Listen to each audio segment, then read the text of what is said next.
가득하기를 소망합니다. 사랑합니다. 축복합니다. 우리 성도님들 보면 이 시간이 제일 행복한 것 같아요. 서로 사랑 보고 고백하고 축복할 때 다들 웃으세요. 여러분 행복하십니까? 여러분 지금 팔복 벌써 4번째예요. 벌써 절반을 왔어요. 오늘은 의에 대해서 함께 나누고자 합니다. 여러분들 배가 부르십니까? 어떨 때 배가 부르십니까?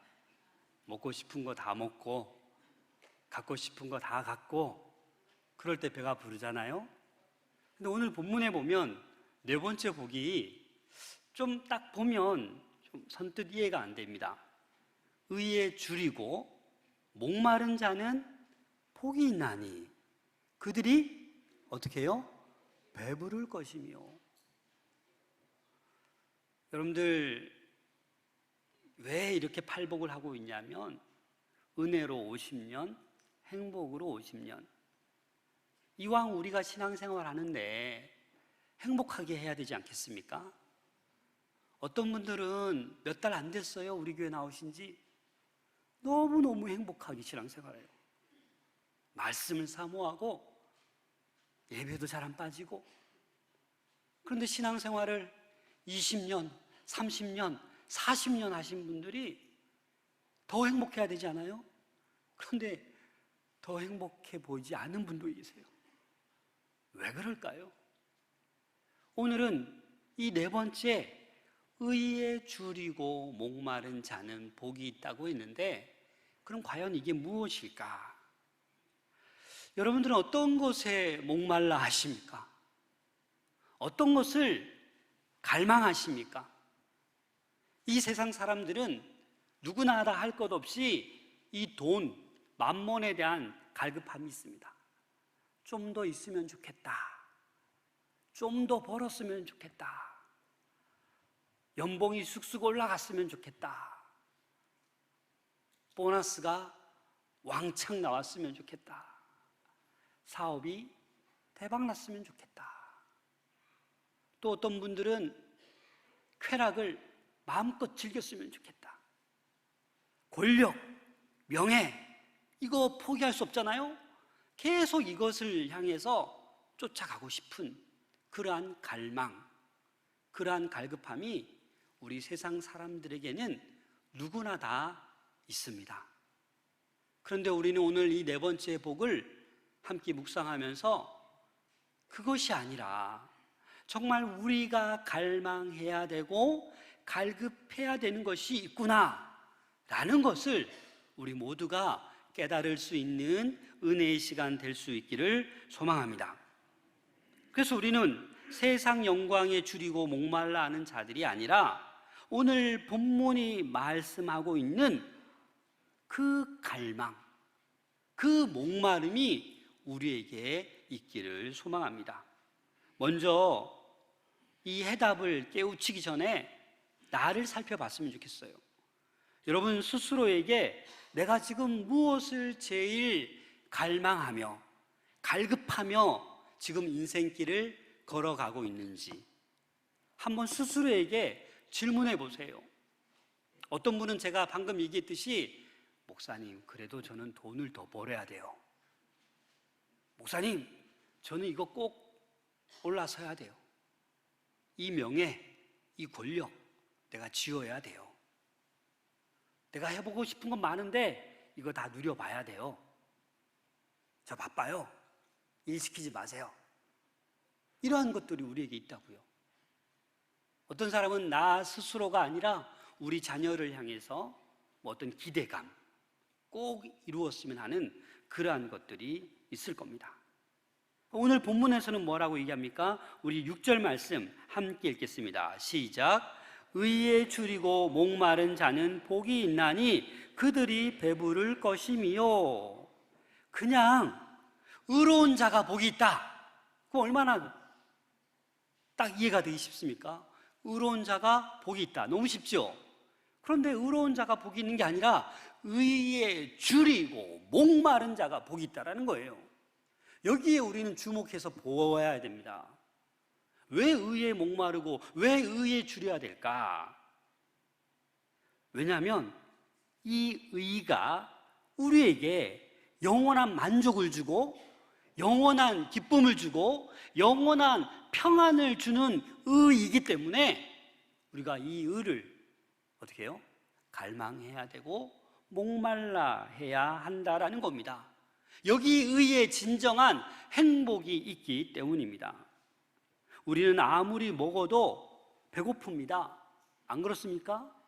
어제 아무리 좋은 거 먹어도 오늘 되면 배고파요. 아무리 마셔도 또 목마릅니다.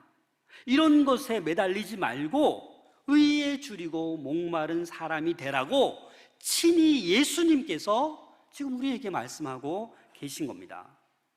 여기서 먼저 줄이고, 이 줄이고라는 헬라어는 페이나오라는 단어를 쓰는데 그냥 살짝 줄인 게 아니에요.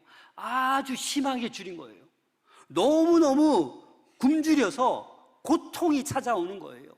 그런 줄임을 얘기하는 거고, 목마른 디프사오라는 단어는 그냥 목마름이 아니에요.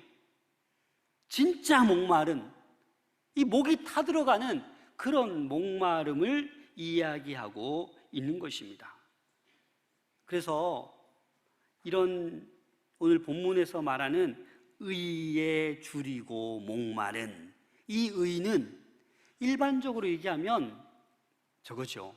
의, 정의, 바르고 정직하고, 이게 의 아닙니까? 그러나 오늘 성경에서 말씀하고 있는 이 의는 좀 다릅니다. 그래서 이 성경에서 오늘 팔복 가운데 네 번째 의에 줄이고, 이 의는 헬라어로 디카이오수나라는 단어를 쓰는데 이 단어의 의미가 뭐냐? 하나님과 바른 관계가 뭐다? 의라는 거예요. 여러분, 하나님과 관계가 좋으시죠? 그럼 의로운 사람. 그런데 우리는 이 하나님을 일컬어서 우리는 의로우신 하나님이라고 부릅니다. 하나님의 그 속성, 그 본질이 뭐냐면 의입니다. 의. 그런데 창세기 3장에 보시면 어떤 사건이 발생합니까? 이 죄를 범해요. 그래서 인간에게 죄가 들어옴으로 말미암아 하나님과의 관계가 깨어졌어요. 맞죠? 그래서 의로운 사람이 지금 없어요. 로마서 3장 10절 함께 읽겠습니다. 시작. 기록된 바 의인은 없나니. 몇 명이 없다고요? 한 명도 없다고요. 그런데 여러분들 가운데 목사님 저는 의롭습니다, 그렇게 말할 분 계신가요? 그분은 100% 의롭지 않은 분이에요. 죄 때문에 이 땅에는 의로운 사람이 없어요. 그런데 타 종교에 보면 뭐라고 얘기하냐면 스스로 노력하고 덕을 쌓고 돈을 많이 기부하면 의로운 사람이 될 수 있다라고 말합니다. 속이는 거죠. 우리 기독교는 그것이 아닙니다. 하나님과의 바른 관계가 깨어졌기 때문에 그 스스로 이 의를 회복할 수가 없는 거예요. 자, 이사야 64장 6절 말씀입니다. 같이 읽겠습니다. 시작. 무릇 우리는 다 부정한 자 같아서 우리의 의는 다 더러운 옷 같으며 우리는 다 잎사귀같이 시들므로 우리의 죄악이 바람같이 우리를 몰아가나이다. 그렇습니다. 우리는 다 부정한 자예요. 죄인이에요. 우리의 의는 다 더러운 옷 같아요. 잎사귀같이 다 시들러 말라버립니다. 그래서 하나님을 떠난 인간은 의로울 수가 없다. 하나님과의 바른 관계를 회복한 사람만이 이 땅에서 행복을 누릴 수 있는 거예요. 그러면 이 의가 바로 누구냐? 바로 우리의 생명 대신 예수 그리스도이신 것입니다. 하나님의 의를 예수 그리스도를 통해서 구체화시켜 주셨습니다. 로마서 1장 17절입니다. 복음에는 하나님의 의가 나타나서 믿음으로 믿음에 이르게 하나니 기록된 바 오직 의인은 믿음으로 말미암아 살리라 함과 같으니라. 뭐에 하나님의 의가 나타난다고요? 복음에. 여러분, 이 복음이 무엇입니까? 예수 그리스도. 예수님께서 이 땅에 성육신 하셨습니다. 인간의 몸으로 오셨어요. 그리고 우리의 모든 죄를 짊어지시고 십자가에 못 박혀 죽으셨어요. 그리고 사흘 만에 살아나셨어요. 그래서 이 예수 그리스도, 이 복음을 믿는 자는 어떻게 돼요? 의로운 자가 되는 거예요. 나 스스로는 이 죄의 문제를 어떻게 할 수 없지만 예수 그리스도를 믿음으로, 예수 그리스도를 영접함으로 우리의 모든 죄는 우리 주님께서 깨끗이 그 피로 씻기셨습니다. 그래서 우리를 의롭다고 칭하는 거예요. 우리가 100% 의로운 것이 아니라 저 천국 하늘나라 갈 때까지 우리를 의로운 자로 불러주셨다라는 거예요. 그래서 교만하게 저 스스로 열심히 이렇게 했는데 의롭다 이렇게 말할 수 없는 거예요. 이 의자를 가만히 보면, 우리 화면 한번 보실까요? 이 한문으로 오를 의자잖아요. 이게 아자가 뭐예요? 나아자. 양은 양양자예요. 그래서 이게 뭐냐면 이 의라는 것은 나와 양이 합해졌다는 거예요. 이 양이 뭐냐? 어린 양 예수 그리스도시죠. 그래서 나 자 혼자서는 의로울 수가 없어요. 이 한문에 이런 것들이 꽤 있습니다. 그래서 나와 어린 양이 하나 되었을 때 우리를 뭐라고 해요? 오를 의를 얘기할 수 있는 것입니다. 그래서 우리는 요한 1서 2장 29절에 보면 너희가 그가 의로우신 줄을 알면 의를 행하는 자마다 그에게 난 줄 알리라. 그렇습니다. 우리는 의를 행해야 합니다. 그러면 의에 줄이고 목마른 사람의 어떤 의를 행하겠습니까? 우선순위의 문제입니다. 그것은 바로 예수님은 우리에게 하나님의 의가 무엇인지, 하나님의 뜻이 무엇인지 가르쳐 준 것만으로 끝내지 않으셨습니다. 예수님께서 친히 의로운 건 바로 이런 거다라고 하시면서 그 의로움의 롤 모델을 바로 자신이 우리에게 보여주셨습니다. 예수님께서 죽으시기 전에 이런 말을 하셨지 않습니까? 아버지여, 내 원대로 하지 마옵시고 아버지 원대로 하옵소서. 이게 무슨 말입니까? 내 뜻대로, 나는 이 죽음을 피하고 싶지만 내 뜻대로 하지 마시고 아버지 뜻대로 하라고 하는 거예요. 다시 말해서 예수님은 자신의 생명을 아버지께 맡긴 거예요. 아버지께서 나를 지금 죽이시든지 말든지 살리시든지 말든지 아버지께 맡겼다라는 겁니다. 그래서 죽으셨지만 사흘 만에 살아나셔서 우리 모두의 구주가 되셨습니다. 그래서 의에 줄이고 목마른 자가 된다라는 것은 예수님처럼 되면 되는 거예요.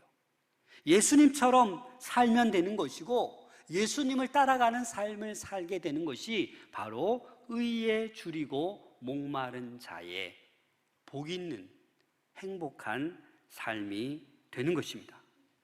그러면 예수님처럼 우리가 의에 줄이고 목마르려면, 목마른 자가 되기 위해서는 어떤 구체적으로 우리가 해야 될 것인가라는 것을 살펴보면, 먼저 우리는 신앙생활을 잘 해야 됩니다. 무슨 말이냐? 날마다 하나님의 은혜를 간절히 사모하는 자가 되어야 합니다. 많은 분들 가운데 이 신앙생활을 하지 아니하고 종교 생활을 하는 분들이 있습니다. 그냥 교회만 왔다 갔다 왔다 갔다. 기도는 못해요. 그냥 밥 먹을 때 고개만 살짝 숙였다가 탁 뜹니다. 그리고 당신 종교가 뭐예요? 하면 살짝 머뭇거리다가 기독교요. 이런 분들은 신앙생활 하는 게 아니에요. 매일매일의 삶에 은혜를 못 느껴요. 뭘 하는 거예요? 종교 생활을 하고 있어요. 그래서 종교 생활을 하면 은혜가 없어요. 그래서 우리는 어떻게 해야 됩니까? 은혜의 생활, 신앙 생활을 해야 한다라는 것입니다. 우리 갈라디아서 2장 20절 함께 읽겠습니다. 시작. 내가 그리스도와 함께 십자가에 못 박혔나니 그런즉 이제는 내가 사는 것이 아니요 오직 내 안에 그리스도께서 사시는 것이라. 이제 내가 육체 가운데 사는 것은 나를 사랑하사 나를 위하여 자기 자신을 버리신 하나님의 아들을 믿는 믿음 안에서 사는 것이라. 아들을 믿는 그 믿음 속에 거기에 푹 파묻혀서 내 안에 그리스도께서 사시는 그 생활이 온전한 신앙생활이에요. 예수 그리스도가 내 안에 있는데 하루하루 얼마나 기쁩니까? 얼마나 은혜가 넘칩니까? 날마다 주님을 따르고 주님과 동행하고 주님과 비슷한 동일한 생각을 하고, 이게 뭐예요? 신앙생활이죠. 그래서 우리는 밤이든 낮이든 주님을 의지하고 주님을 따라가는 그러한 삶을, 은혜의 삶을 살아야 합니다. 또 우리는 말씀에 순종해야 의에 줄이고 목마른 사람입니다. 오늘 이 팔복은 마태복음 5장에 기록되어 있습니다. 예수님께서 산에 오르셔서 이 산상보훈은 마태복음 5장, 6장, 7장입니다. 너무나도 주옥과 같은 말씀이 너무 많아요. 그러면서 마지막에 하신 말씀이 무슨 말씀입니까? 마태복음 7장 24절 다 같이 읽겠습니다. 시작. 행하는 자는 그 집을 반석 위에 지은 지혜로운 사람 같으리니. 예수님께서 이런 많은 말씀을 했지만 어떤 사람? 이 말을 듣고 행하는 사람, 다시 말해서 하나님 말씀에 순종하는 사람, 그 사람이 지혜로운 사람, 말씀에 순종하는 사람이다라는 거예요. 그렇지 않고 오히려 행하지 않는 이러한 사람은 모래 위에 집을 지은 어리석은 사람이다라고 이 산상보훈의 마지막에 그 얘기를 하는 거예요. 그래서 우리는 의에 줄이고 목마른 자가 되기 위해서는 이 말씀에 순종하고 말씀을 행하며 살아가야 할 것입니다.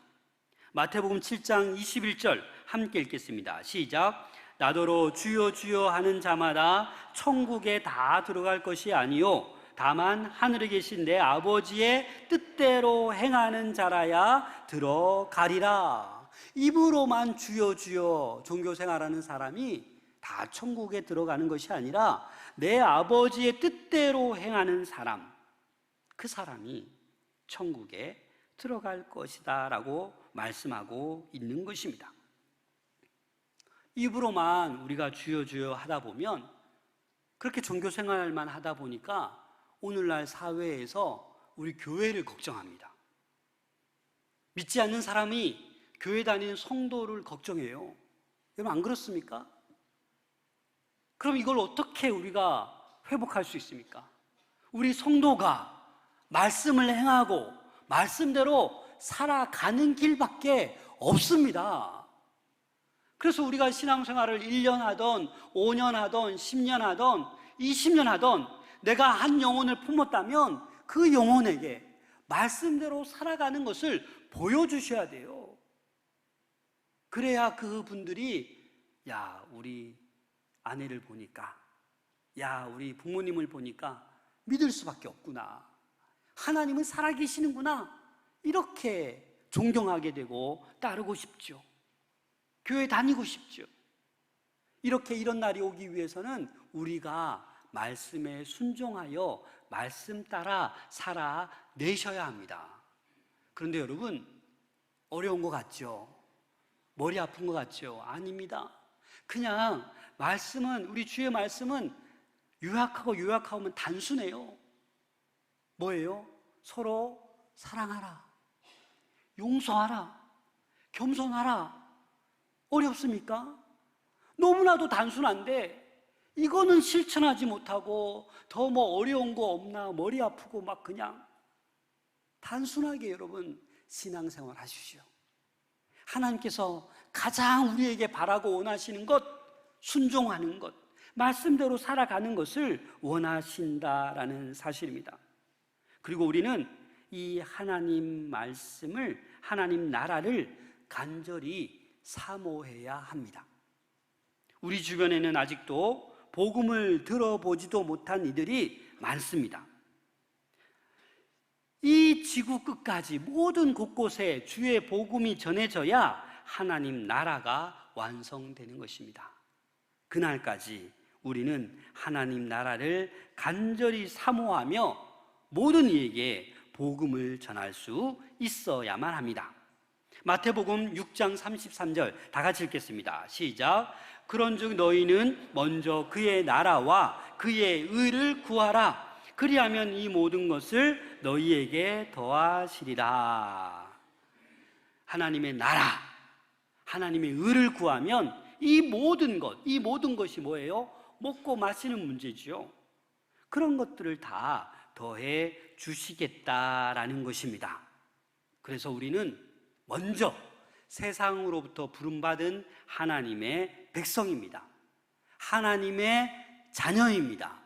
그렇기 때문에 하나님의 나라의 완성을 위해서 우리는 걸어가야 하는 것입니다. 그 사명을 감당하는 데는 부하든 가난하든, 힘이 있던 없던, 노인이건 어린아이건, 남자건 여자건 상관이 없습니다. 누구든지 하나님의 자녀, 하나님의 백성이 되었으면 그 하나님의 나라와 의를 위해 가장 우선순위를 두고 살아가면 그 나머지는 하나님께서 다 더해 주신다라고 말씀하고 계신 것입니다. 여러분 혹시 고구마 전도왕 들어보셨습니까? 과천교회 김기동 집사님입니다. 이 집사님은 아침을 시작할 때 자동차에 타서 시동을 걸 때 이런 기도를 날마다 한다고 합니다. 하나님, 오늘은 믿기로 작정한 사람을 만나게 해주세요. 그리고 익은 고구마를 만나게 해주세요. 이 말이 이해가 되십니까? 왜 이분이 고구마 전도 왕이냐면 고구마를 생고구마 있잖아요. 젓가락으로 찌르면 들어가요, 안 들어가요? 안 들어가요. 익은 고구마는 쑥 들어가잖아요. 그러니까 이 김기동 집사님은 날마다 익은 고구마 만나게 해주세요. 저도 생고구마 지금 2년 6개월 품고 있는데 아직도 안 나오지만 되게 친하게 잘 지내고 있어요. 언젠간 제가 은퇴하기 전에는 또 영접할 줄로 믿습니다. 여러분, 이 김기동 집사가 하루는 출근하는데 빨간불에 차를 세우고 딱 서 있는데 뒤에서 쾅 하고 들이박은 거예요. 그래서 박은 사람이 이렇게 내리더니 100% 저의 잘못입니다. 이 명함을 주면서 제가 다 보상하겠습니다 라고 했을 때 이 집사님은 머릿속에 어떤 생각이 돌았냐면 전도해야겠구나. 그래서 범퍼는 받으라고 달아놓은 것이기 때문에 걱정하지 마세요. 이러고 그냥 가버린 거예요. 그래서 이 김기동 집사는 회사를 운영하는 사장이거든요. 그래서 이게 전화를 걸었어요. 범퍼 값이 얼마 나왔는데 하면서 다 보상해 주겠습니다. 아니요. 저 그냥 타고 다닐게요. 대신에 밥 한 끼 사주세요. 그래서 만나서 밥 한 끼 먹으면서 1시간 동안 뭘 얘기했게요? 복음을 얘기한 거예요, 복음. 자기의 은혜, 간증을 얘기한 거예요. 그러자 이 범퍼를 박은 이 사람도 외국계 회사의 부사장이었대요. 그래서 이런 얘기를 하더랍니다. 사실 제가 미국에 있을 때 교회를 좀 다녔습니다. 이분이 교회 나갈게요, 안 나갈게요? 예, 등록하고 신앙생활을 했답니다. 왜요? 익은 고구마였기 때문에 바로 교회로 인도함 받은 거예요. 더 놀라운 사실은 얼마 지나서 이 김기동 집사의 회사가 너무나도 어려움을 겪게 된 거예요. 그런데 이 소식을 듣고 이 외국계 회사 부사장이 다 해결해주고 도와줘서 오히려 회사가 더 든든하고 더 번창하게 되었답니다. 여러분, 뭐 때문에 그래요? 하나님의 나라와 의를 위해서 내가 살았더니 하나님께서 회사도 더 잘되게 경영되게 해주시더라. 그렇습니다, 여러분. 우선순위의 문제입니다. 우리가 나의 의를 위하여 내가 갈급해 하는 이 세상의 모든 것들을 쫓아가면 우리는 이 갈급함을 채울 수가 없어요. 하지만 그 하나님의 나라를 위해서 우리가 복음을 전하고 거기에 최우선순위를 두면 하나님께서 그 모든 것을 책임져 주실 줄로 믿습니다. 그래서 다윗도 가만히 보면 늘 하나님과 동행한 사람이에요. 수많은 시편을 썼어요. 그래서 그 유명한 시편 23편, 여호와는 나의 목자시니 내게 부족함이 없으리로다, 이렇게만 고백했나요? 하나님의 마음에 합한 다윗이었어요. 시편 42편 1, 2절 함께 읽겠습니다. 시작. 하나님이여, 사슴이 시냇 물을 찾기에 갈급함같이 내 영혼이 주를 찾기에 갈급하나이다. 내 영혼이 하나님 곧 살아계시는 하나님을 갈망하나니 내가 어느 때에 나아가서 하나님의 얼굴을 배울까? 여러분, 사슴이 시냇 물을 찾는다라는 것은 목숨 거는 거예요. 그 이스라엘 건기에는 물이 없어요. 그 이 사슴이 물을 찾기 위해서는, 살기 위해서는 시냇물을 찾아가는 거예요. 거리의 문제가 아니에요. 그 갈급함이 지금 나에게 있다라는 거예요. 시편 34편 10절에 보면 젊은 사자는 궁핍하여 줄일지라도 여호와를 찾는 자는 모든 좋은 것에 부족함이 없으리로다. 아멘. 예수님께 나오는 자, 예수님을 찾는 자에게는 줄이지 않습니다. 그것도 영원히 줄이지 않고 영원히 목마르지 않습니다. 몇 분만 아멘 하시네. 저의 말이 아닙니다. 자, 주의 말씀 요한복음 6장 35절 다 함께 읽겠습니다. 시작. 예수께서 이르시되 나는 생명의 떡이니 내게 오는 자는 결코 줄이지 아니할 터이요 나를 믿는 자는 영원히 목마르지 아니하리로다. 아멘. 그렇습니다. 예수 그리스도만 계시면 우리는 영원히 줄이지 않고 영원히 목마르지 않습니다. 그래서 우리는 이 예수 그리스도만으로 우리는 만족해야 합니다. 이 최우선순위 예수 그리스도가 우리 안에 나와 함께할 때 우리는 의롭다 칭함을 받을 수 있고 남은 생을 복되게 행복하게 배부르게 살아갈 수 있다라는 이 말씀을 믿으시길 바랍니다. 그래서 우리는 의로운 자가 되어야 합니다. 로마서 7장 24절에 보면 오라 나는 곤고한 사람이로다. 이 사망의 몸에서 누가 나를 건져내랴. 그렇습니다, 여러분. 저와 여러분들은 이전에 이렇게 곤고한 사람이었어요. 비참한 사람이었어요. 그냥 있다가는 지옥으로 갈 그런 죽음의 길로 갈 그 불쌍한 사람이었어요. 그런데 예수 그리스도를 통해서 우리는 불쌍한 비참한 사람이 아니라 행복한 사람이 되었습니다. 이 행복의 길을 하나님이 주시는 영원한 평안, 기쁨, 이 안식을 누리며 살아갈 수 있기를 소망합니다. 팀 켈러는 자신의 저서 팀 켈러의 인생 질문에서 이 라일의 글을 인용해서 이렇게 말했습니다. 한번 들어보십시오. 세상에는 참된 기독교 신앙이 아닌 많은 것이 종교라는 이름으로 통용되고 있다. 검열도 통과하고 무뎌진 양심을 달래주지만 진품은 아니다. 수많은 사람이 매주일 교회에 가서 예배를 드리고 스스로 그리스도인이라 부른다. 하지만 그들의 신앙에는 어떤 싸움도 없다. 그들은 영적 분투, 노력, 갈등, 자기 부인, 깨어있음, 긴장 같은 것을 전혀 알지 못한다. 누구의 모습입니까? 혹시 나의 모습이 아닙니까? 종교인이 아니라 신앙인으로 살아갈 수 있는 우리 모두가 될 수 있기를 소망합니다. 주님을 더 알아가기 위해서 우리는 갈급해야 됩니다. 갈망해야 됩니다. 그 은혜를 사모하고 말씀에 순종하고 하나님 나라를 세워가기 위해 우리는 애를 써야 합니다. 그래서 의에 줄이고 목마른 자는 복이 있나니 의가 바로 하나님이신 것입니다. 그래서 우리는 날마다 하나님을 갈망하셔야 됩니다. 하나님을 목말라 하셔야 합니다. 그렇게 하루하루 삶 가운데 하나님을 갈망하고 예수 그리스도를 사모할 때 우리의 인생이 행복한 인생이요 배부른, 영적으로 배부른 그런 삶이 될 줄로 믿습니다.